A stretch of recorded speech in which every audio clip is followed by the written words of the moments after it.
로고스는 하나님의 방식입니다. 세상을 지탱하는 하나님의 신적 논리입니다. 인간이 로고스를 받아들인다는 것은 자기 중심적인 동물적인 생존론을 폐기하겠다는 거예요. 하나님의 논리를 삶의 최고 가치로 삼겠다는 전 인격적인 혁명을 말합니다. 이것이 바로 기독교 존재론이 말하는 구원의 실체입니다.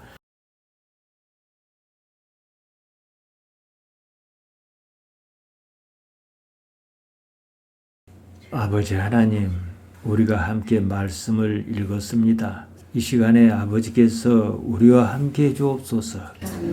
종이 말씀을 준비는 하였으나 그 말씀에 아버지께서 역사하여 주시기를 원합니다.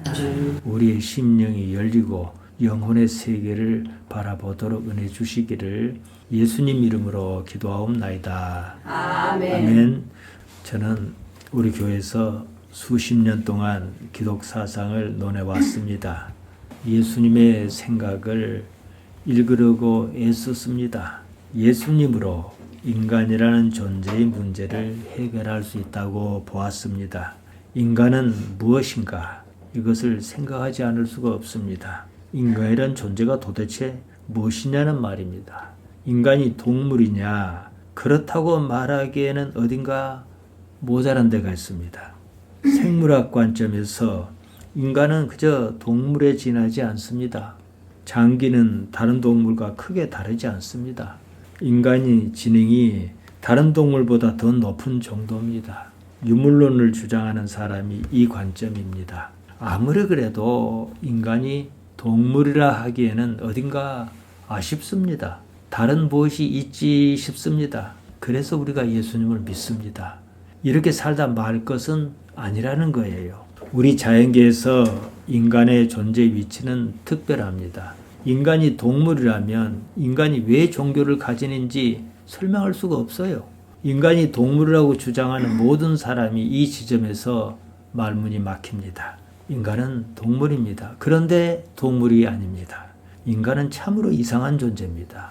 여기에 대해서 성경은 이렇게 말합니다. 시편 8편 5절입니다. 그를 천사보다 조금 못하게 하시고 영화와 존귀로 관을 씌우셨나이다. 인간의 위격을 말합니다. 여기서 천사라고 번역한 말은 엘로힘입니다. 하나님이에요. 인간이 하나님보다 조금 못하다 이 말입니다. 인간에게는 존재적 빈틈이 있다는 겁니다. 그 빈틈은 인간의 결핍인 동시에 하나님이라는 성질로 채워야 하는 가능성을 말합니다. 무슨 말이냐? 무엇인가 조금만 더 채우면 하나님의 반열에 든다. 그런 뜻입니다. 성경을 우리말로 번역하는 사람은 그 개념이 선뜻 와닿지 않았던 모양입니다. 하여 엘로힘을 하나님을 천사라고 번역했습니다. 상당히 고민했을 것입니다. 엘로힘은 하나님이에요. 다행히도 지금 우리가 쓰는 성경은 하나님이라고 고쳤습니다. 인간이 하나님보다 조금 못하다는 말은 인간이 하나님의 준하는 위치에 있다 이 말이에요. 오늘 본문에서 예수님께서 바로 그것을 가지고 말씀하셨습니다. 우리가 지난 시간에 보았던 논쟁을 확장하신 겁니다. 30절에서 예수님께서는 나와 하나님은 하나이라고 하셨습니다. 예수님께서는 존재적으로 하나님과 하나라는 말씀입니다. 우리가 그런 말을 쓰지 않습니까? 무슨 운동회 같은 때 우리는 하나다 이런 구호를 외칩니다. 당시 상황에서 목표로 삼고 추구하는 가치가 같다는 말입니다. 유대인이 예수님께서 하나님과 하나라는 말에 성질을 냈습니다. 당신이 어떻게 하나님과 하나냐며 돌을 들었습니다. 유대인은 예수님과 생각이 달랐습니다. 이 세상을 보는 눈, 곧 종교관이 아예 달랐습니다. 그리스도는 원래 기름 부음 받은 사람을 가리켰습니다. 유대인에게 그리스도는 왕이었습니다. 왕이 있으면 국가가 있다는 뜻입니다. 하나님의 나라조차도 그 틀 안에서 이해했습니다. 하나님께서 이 땅에 다윗 왕처럼 왕을 주실 것이고 유대인의 왕국을 건설하게 해 주시리라고 믿었습니다. 예수님과 마찰은 이 때문이었습니다. 시온주의였습니다. 시온주의는 유대인의 민족국가 건설을 위한 민족주의 운동을 말합니다. 유대인의 국가를 건설하는 것이 그들에게는 최대 관심사였습니다. 지금 오늘날 우리가 생각하는 이 삶 이후의 세상 이런 건 없었어요. 그것이 종교적 신념으로 굳어진 것이 시온주의입니다. 그때나 지금이나 유대인은 시온주의라는 강력한 민족주의 국가 간에 갇혀 있습니다. 세대를 거치면서 시온주의가 어떻게 생겨났고 굳건해졌는가 따져볼 필요가 있습니다. 다윗 시대에 시온은 예루살렘에 있는 한 언덕의 이름이었습니다. 점차 하나님께서 다스리시는 거룩한 도성 곧 예루살렘 전체를 상징하는 말로 바뀌었습니다. 근대에 들어서 유대인의 기환과 국가 건설 운동이 일어나면서 시온주의라는 정치적 개념으로 발전했습니다. 유대인은 역사적으로 독립국가를 오래 유지한 경험이 많지 않습니다. 그런 만큼 유대인의 나라를 건설하고자 하는 열망이 클 수밖에 없었습니다. 사무엘 선지자 때였습니다. 백성이 왕을 요구했습니다. 사무엘상 8장에 나옵니다. 사울과 다윗에 이르러 비로소 왕국의 모습을 갖추었습니다. 다윗 시대에 예루살렘이 민족의 중심으로 떠올랐습니다. 하지만 얼마 가지 못하고 바벨론에 멸망했습니다. 많은 사람이 바벨론으로 끌려갔습니다. 그때 상황이 시편 137편 1절에 잘 나와 있습니다. 우리가 바벨론의 여러 강변 거기에 앉아서 시온을 기억하며 울었도다. 여기서 시온은 예루살렘을 가리키기도 하지만 단순히 지명의 개념을 뛰어넘습니다. 보니 엠이라는 혼성 4인조 가수가 부른 리버스 오브 바빌론이라는 아주 유명한 노래가 있습니다. 바로 이 구절을 바탕으로 노래한 겁니다. 포로기의 슬픔 가운데 시온은 단순한 지명이 아니었습니다. 잃어버린 고향과 회복해야 할 나라의 상징으로 자리 잡았습니다. 이러한 상황이 오늘날 이스라엘에 보이는 시온주의의 직접적인 기원이라고 볼 수는 없을 것입니다. 하지만 이러한 역사적 경험이 그대로 쌓여 민족의 정서적인 뿌리를 이룬 것만큼은 사실입니다. 유대인의 민족의식은 단순한 혈통만이 아니라 종교와 깊은 관련이 있어 서로 분리하기 어렵습니다. 유대인의 종교가 영원하는 것은 하나님에 의한 자기들의 왕국 회복이었습니다. 유대인은 바벨론 포로기 이후부터 로마가 지배할 당시까지 완전한 독립을 이루지 못했습니다. 이러면서 유대교가 점차 왕 중심에서 율법 중심으로 바뀌었습니다. 국가 종교가 공동체 종교로 변했습니다. 신약과 구약 사이 중간기에 하스모니아 왕조가 들어선 적이 있었습니다. 그때 잠시 독립왕조를 이루었습니다. 제대로 자리를 잡기도 전에 내부 분열로 로마의 지배 아래 들어가고 말았습니다. 바로 이것이 우리가 복음서에서 접하는 예수님의 시대입니다. 예수님 이후 70년에 로마 장군 티투스가 유대의 반란을 진압하면서 예루살렘과 성전을 완전히 파괴했습니다. 이러면서 유대인은 거의 2000년 동안 떠돌이 생활을 했습니다. 1948년에 들어서 지금의 이스라엘이 탄생했습니다. 그 이후 시온주의는 민족의 귀환 운동을 넘어 국가 중심 이념으로 강하게 발전했습니다. 지금의 이스라엘은 다윗 시대의 이스라엘도 아니고 성경 속의 이스라엘도 아닙니다. 시온을 잃고 떠돌았던 기억, 언젠가는 돌아가리라는 열망, 하나님께서 자기 나라를 회복하실 것이라는 신앙, 이런 것이 수천 년 동안 유대인의 집단 기억 속에 쌓였습니다. 오늘날 이스라엘은 그런 역사적 기억 위에서 탄생한 나라입니다. 이스라엘의 역사인식은 시온주의에 바탕한 강한 국가의식 위에 서 있습니다. 하마스의 공격에 이스라엘이 지나칠 정도로 강경하게 대응하는 바탕에는 이런 배경이 있습니다. 이스라엘의 민족 성립의 기초는 아브라함과 이삭과 야곱이었습니다. 국가 성립의 기초는 모세에서 비롯해서 사울과 다윗으로 이어집니다. 그리고 1948년에 나라를 세우기까지 고난의 세월이었습니다. 문제는 이러한 역사적 상처와 생존 의식이 오늘날 강한 국가 중심 논리로 나타났다는 점입니다. 오늘 본문도 바로 그런 역사적, 정신적 맥락 위에서 보아야 합니다. 성경 속 이스라엘과 오늘날의 이스라엘을 동일시할 수는 없습니다. 그러나 역사적 기억의 연속성은 여전히 존재한다는 사실입니다.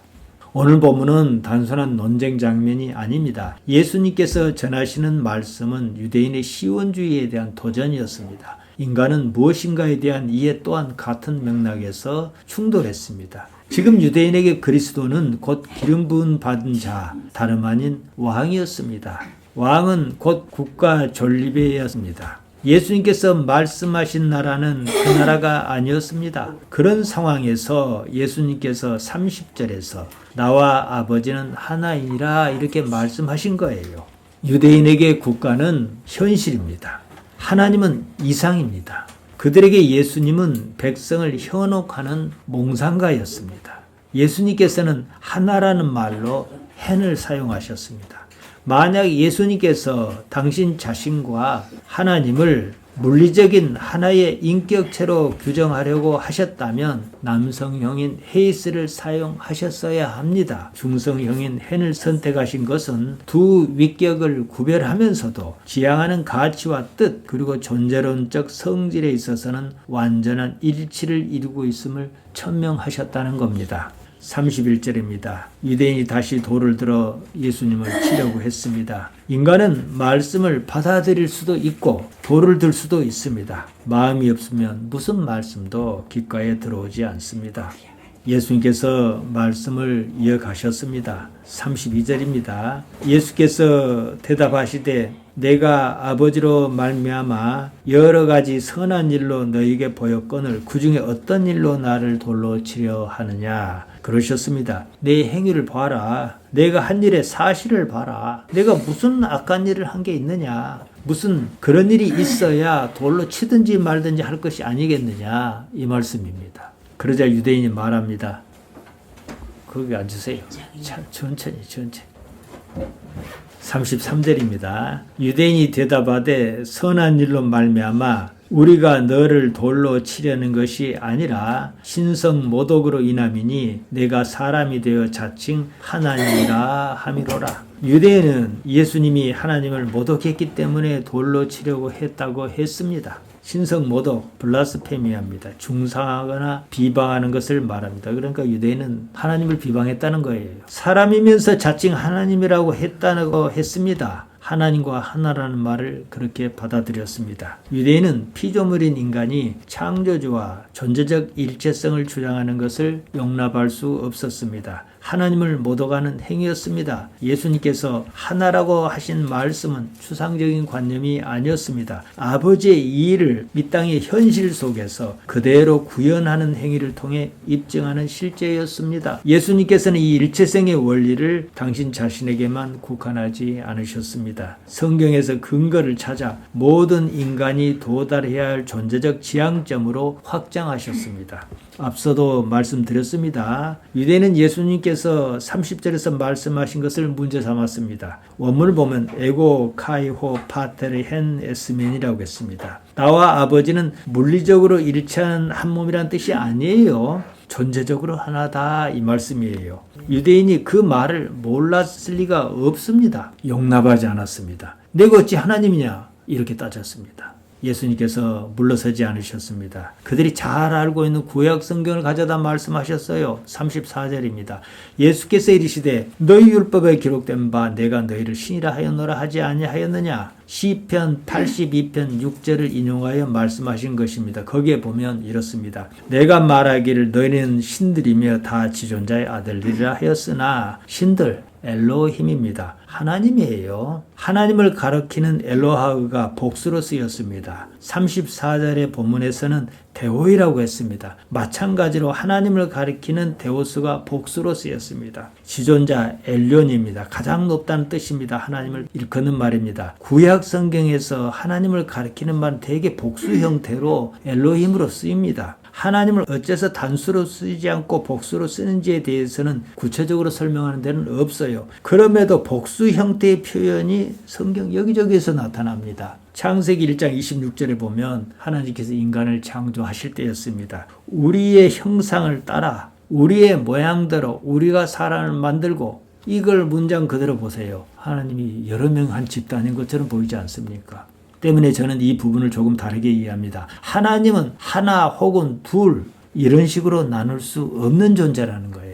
이해가 어려울 수 있습니다. 하나이면서 둘일 수 있고 둘이면서 하나일 수 있다 이렇게 봅니다. 하나님을 우리가 똑같은 존재의 형태로 한 사람, 두 사람, 세 사람 이런 식으로 인식하는 것은 그 자체가 문제가 있는 거예요. 신약 성경은 헬라말로 쓰였습니다. 헬라말 용법에서는 단수와 복수를 구분해 썼습니다. 그래서 하나님을 단수로 데오스 이럽니다. 본문에서는 그런데 데오이라고 복수로 썼다는 말이에요. 하나님들이에요. 이것은 구약 성경의 본래 개념 엘로힘을 그대로 본래 개념을 오해하지 않도록 그대로 가져다 쓰지 않았는가 싶습니다. 이것은 원문을 봐야 이해하지 번역 성경 갖고는 도무지 알 수 없는 문제입니다. 아무튼 시편 82편 6절에서는 히브리 말로 분명히 엘로힘 아템 너희는 하나님들이다 그랬습니다. 본문에서도 헬라 말로 분명히 데오이 에스테 너희는 하나님들이다 그랬습니다. 유대인이 잘 아는 구약 성경의 개념과 하나도 다르지 않다는 것을 그렇게 아마 말씀하셨지 싶습니다. 앞서 30절에서 하나를 뜻하는 말로 중성형으로 쓰인 hen을 말씀드렸습니다. 일체를 말하는 것이 아니라 추구하는 가치를 말한다고 말이에요. 이와 같은 관점에서 본다면 하나님이라는 개념은 그 폭이 훨씬 넓습니다. 일단 인간으로서 우리의 관념을 뛰어넘는 것인 만큼은 분명합니다. 그럼에도 유대인은 이런 거 다 무시하고 내가 어째서 하나님이냐 이렇게 따졌습니다. 예수님께서는 그들이 하나님이라는 개념을 어떻게 이해했든지 간에 그 표현을 취소하지 않으셨습니다. 오히려 논쟁의 근거로 삼으셨습니다. 35절입니다. 성경은 피하지 못하나니 하나님의 말씀을 받은 사람들을 신이라 하셨거든. 여기서도 번역자가 하나님이라고 하셨거든 이렇게 하기가 조금 뭐하니까 신이라고 이렇게 바꾼 겁니다. 제가 서두에서 말씀드렸습니다. 인간은 동물이 맞는데 동물이 아니라는 거예요. 자연계에서 인간의 포지션은 사실상 없습니다. 인간이란 말은 사회적 용어지 생물학적 용어는 아니에요. 포유류잖아요. 인간은 다만 어떤 갈림길에 서 있는 존재입니다. 한쪽은 본능에 따라 사는 길로 동물의 길이고 다른 한쪽은 로고스에 따라 사는 길로 하나님의 길입니다. 시편 8편 5절에서 인간이 하나님보다 조금 못한 존재라고 했다는 말이에요. 조금 못하다는 말이 무엇이겠습니까? 무엇으로 조금 못한 그 부분을 채워야 하지 않겠는가?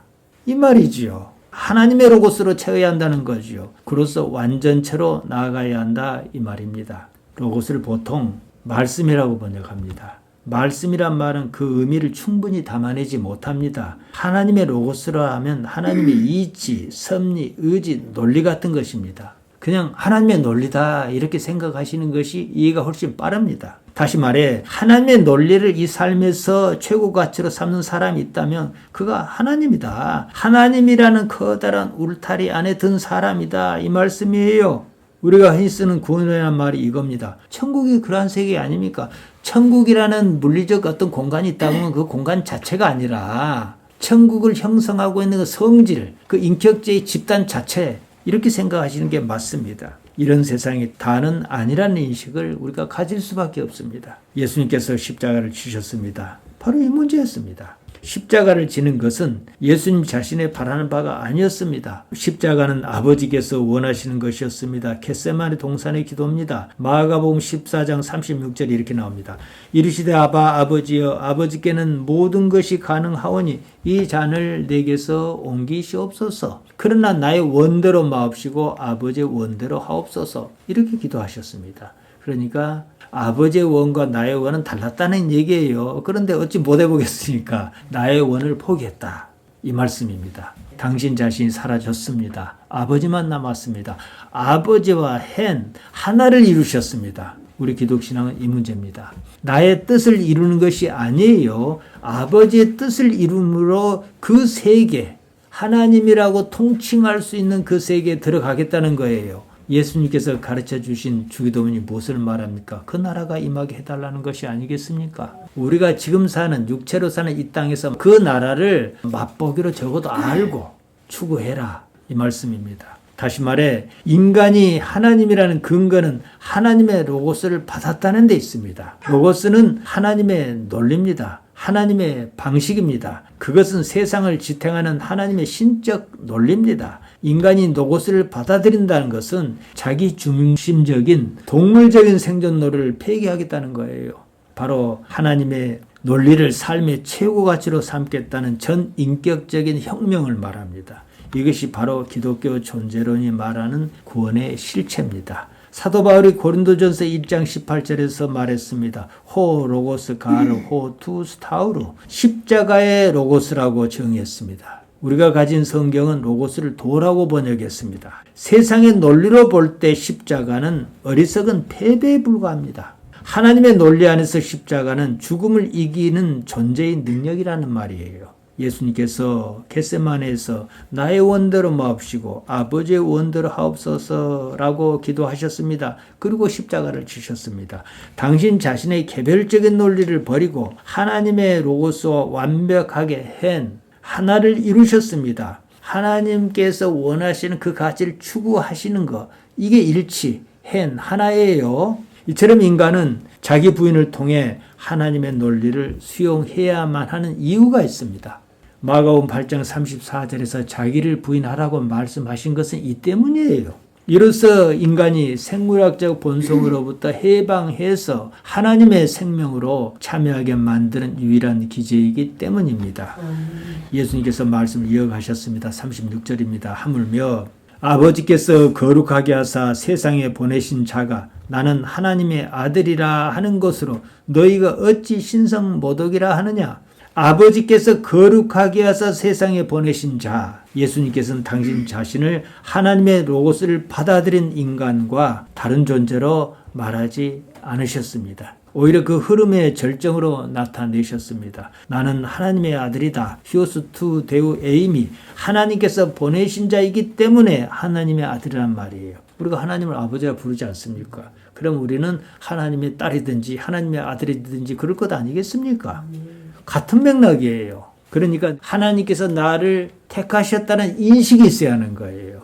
앞에 나온 구절과 비교해 보면 답이 바로 보입니다. 하나님의 아들은 예수님 자신만 두고 하는 말씀이 아닙니다. 결국은 하나님의 로고스를 받아들인 사람이 하나님의 아들이라는 말씀이에요. 인간의 위격을 말합니다. 그저 욕망에 따라 인간이란 동물로 살다 말 것이냐, 아니면 하나님의 로고스를 받아들여 하나님의 아들로 살 것이냐, 이 문제를 말씀하신 것입니다. 그로써 실제 존재의 세계, 영생의 문이 열립니다. 유대인은 하나님을 모독했다며 예수님을 몰아붙였습니다. 하나님의 세계에 이루고자 하는 마음이 그들은 없었습니다. 그냥 예수님이 싫었습니다. 이 땅의 세상만 생각했습니다. 37절에서 38절입니다. 만일 내가 내 아버지의 일을 행하지 아니하거든 나를 믿지 말거니와 내가 행하거든 나를 믿지 아니할지라도 그 일은 믿으라. 그러면 너희가 아버지께서 내 안에 계시고 내가 아버지 안에 있음을 깨달아 알리라. 행위가 증거라는 겁니다. 어떻게 사느냐, 이것이 그 증거입니다. 내가 구원이 있는가 없는가 가만히 앉아서 내가 어떻게 살고 있지, 그거 생각하면 그냥 답이 나옵니다. 육체적인 인간은, 동물적 인간은 그 생각 안 하라고 해요. 뭐 때문에 사는가 이 말입니다. 이 삶에서 무엇을 이루려는가 이 문제예요. 이 삶에서 여러분 무엇을 이루려고 합니까? 하나님을 이루려 하잖아요. 아버지께서 내 안에 계시고 내가 아버지 안에 있다고 하셨습니다. 하나님을 이루셨다 이 말입니다. 그것을 너희가 깨달아 알리라 이러셨어요. 너희가 깨달아 알리라. 그노테 카이 기노스케테입니다. 알다른 말 기노스코를 시제를 달리해서 2번 걸쳐 썼습니다. 그노테는 부정가고 아우리스트라고 하는데요. 아는 것으로 끝난 상태를 두고 하는 말이 아닙니다. 기노스케테는 현재 능동으로 쓰였습니다. 아는 것으로 계속 이어진다는 뜻이에요. 무슨 말이냐면 한번 알았으면 그것으로 끝나는 것이 아니라 계속해서 알아가는 것이다 이 말씀이에요. 예수님께서 하신 일을 믿고 알았으면 어떤 표적을 보고 알았을 것 아니겠습니까? 그랬으면 삶에서 그걸 알미 지속적으로 이어져야 한다는 말씀입니다. 39절입니다. 그들이 다시 예수를 잡고자 했으나 그 손에서 벗어나 나가시니라. 예수님을 또 잡으려고 했습니다. 못했습니다. 말씀을 받아들이려고 하지 않고 통제하려고 했습니다. 제거하려고 했습니다. 그만큼 알고자 하는 것이 없었습니다. 그들은 하나님을 알고자 하지 않았어요. 하나님을 저만치 두고 이것이 하나님 뜻이겠거니 하면서 내 하고 싶은 일을 하려는 거예요. 이것이 일반적인 기독신앙인의 행태가 아니겠습니까? 기존에 자기들이 알고 있던 것을 믿고자 했습니다. 40절에서 41절입니다. 다시 요단강 저편 요한이 처음으로 세례를 베풀던 곳에 가사 거기 거하시니 많은 사람이 왔다가 말하되 요한은 아무 표적도 행하지 아니하였으나 요한이 이 사람을 가리켜 말한 것은 다 참이라 하더라. 그나마 생각이 좀 있던 사람들, 이해관계가 없었던 사람은 예수님을 받아들일 여지가 생겼다는 말이지요. 예루살렘은 돌을 들었습니다. 광야의 흔적이 남은 곳은 믿었습니다. 요한이 한 말을 기억했습니다. 관심이 있었습니다. 신앙은 관심에서 비롯합니다. 정말로 하나님의 세계에 관심이 있는가? 이것을 생각해야 해요. 이런 점에서 나이가 들어 육신이 세진다는 건 참으로 감사한 일입니다. 겪을 것을 겪은 나머지 알 만큼 압니다. 이게 다는 아니구나 하는 생각이 있을 수밖에 없어요. 그럴 때 관심을 영혼의 세계, 하나님께 대해 돌려야 하는 거지요. 42절입니다. 그리하여 거기서 많은 사람이 예수를 믿으니라.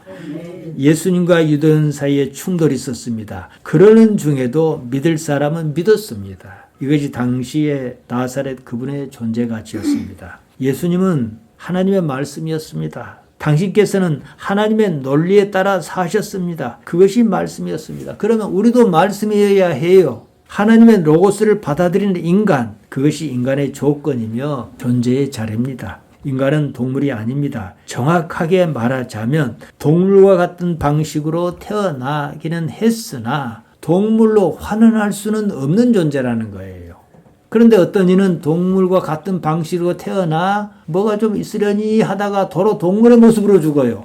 그럴 수는 없습니다. 삶이 이렇다면 이 삶이 다는 아니구나 이런 생각을 가져야 합니다. 결국은 누가 하나님의 로고스를 받아들이겠는가 이 문제입니다. 세상을 사는 방식을 바꿔야 합니다. 예수님의 말씀에서 예수님의 삶에서 그 가치를 찾아야만 합니다. 예수님께서 그리 사셨기에 말입니다. 인간의 정체성은 동물적 기점과 신적 지향점 사이에 놓여 있습니다. 인간은 비록 하나님보다 조금 못한 상태로 세상에 나왔으나 그 존재론적 빈 틈을 하나님의 로고스, 즉 하나님의 논리로 채워야 합니다. 아멘. 그럴 때 비로소 영화와 존귀로 관을 쓰는 회복에 도달한다는 거예요. 아멘. 이것이 성경이 정의하는 참다운 인간의 조건입니다. 결국 인간 앞에는 두 갈래 길이 놓여 있습니다. 자신의 욕망과 지난 세월의 상처에서 굳은 생존 논리를 따라 돌을 드는 동물로 환원할 것인가? 아니면 하나님의 로고스를 전폭적으로 받아들여 신적 논리에 따라 지존자의 아들로 격상할 것인가?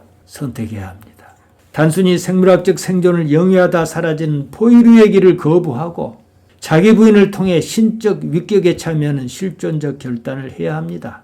영화와 존귀의 관을 쓰는 것은 로고스를 향해 자신의 존재를 개방하는 사람에게 약속한 궁극적인 인간의 완성입니다. 동물이냐 하나님의 인간이냐 여러분은 어느 쪽에 서시겠습니까? 우리에게는 이미 말씀이 있습니다. 수십 년 신앙생활을 했습니다. 그 신앙생활을 잘했다라고 말할 수는 없을지 모르겠으나 수십 년 동안 들은 내용이 얼마나 많겠습니까? 우리에게 말씀이 있어요. 때문에 우리가 할 수 있는 건 이거예요. 할 수만 있거든. 조금이라도 살만 하거든. 믿음의 삶을 사셔야 해요. 나라에서 돈 주고 받았습니까? 15만 원. 아이 세상에 코로나 때도 그런 경험이 있습니다. 어떻게 나라에서 돈을 줍니까? 지금은요. 굶어 죽는 시대는 아니에요. 그럼 뭐 해야 해요? 하나님의 말씀을 받아들여야지요. 다른 가치를 추구해야죠. 옛날 우리가 굶을 때는 목구멍이 포도청이라고 먹고 살기 위해서 일해야겠지만 지금은 안 그래도 사는 세상이에요. 그런데 말입니다. 여기서 또 두 종류로 인생이 갈려요. 어떤 인생은 그러니까 교회 갈 필요 없다 그러고 어떤 인생은 자 봐라. 내가 굶어 죽지 않는데 그럼 내가 뭐 할까? 하나님의 말씀을 받아들여야 하지 않겠는가? 이래야 인간이에요. 아멘. 그 삶을 사시기를 바랍니다. 아멘. 기도하십시다. 하나님 우리 아버지 우리를 불러주셔서 감사하나이다. 우리 길을 여시고 마음을 여셔서 영혼의 세계를 바라보게 하옵소서. 이 땅에 능력 있게 하나님의 자녀로 살기에 부족치 않도록 우리를 인도해 주시기를 예수님 이름으로 기도하옵나이다. 아멘.